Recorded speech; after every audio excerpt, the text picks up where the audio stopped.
रामकृष्ण हरी मंडळी, तुम्हाला माहितीये का? लंडन वरून निघून आलेली पहिली ह्युमन गाडी थेट आपल्या मुंबईत घाटकोपर मध्ये आली होती.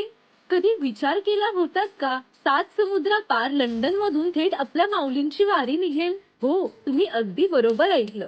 वारकरी ग्लोबल फाउंडेशन आणि श्री गजानन महाराज सेवा परिवार यांच्या संयुक्त विद्यमाने या अभूतपूर्व आणि भव्य सोहळ्याचं आयोजन करण्यात आलं होतं.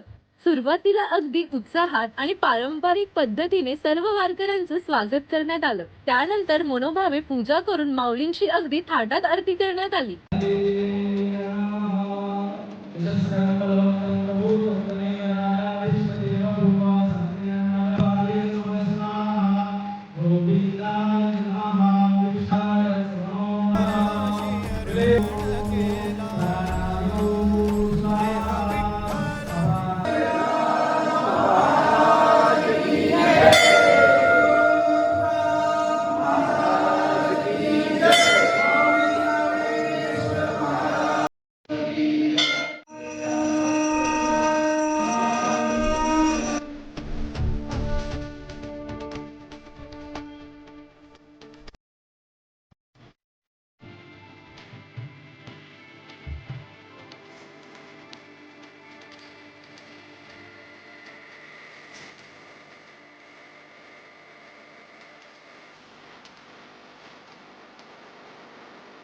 संपूर्ण वातावरण कसं अगदी भक्तिमय आणि विठ्ठलमय झालं होतं. लंडन ते पंढरपूर या ऐतिहासिक प्रवासाचे आणि या अद्भुत क्षणांचे आपण साक्षीदार झालो, यापेक्षा मोठं भाग्य ते काय. जे भाविक दर्शनाला येऊ शकले नाहीत त्यांनी घर बसल्या या व्हिडिओच्या माध्यमातून माऊलींचे दर्शन घ्या आणि कमेंट मध्ये विठ्ठल विठ्ठल नक्की लिहा. आणि अशाच नवनवीन ठिकाणांच्या माहितीसाठी ट्रेंडी बाईट्सला आत्ताच फॉलो करा.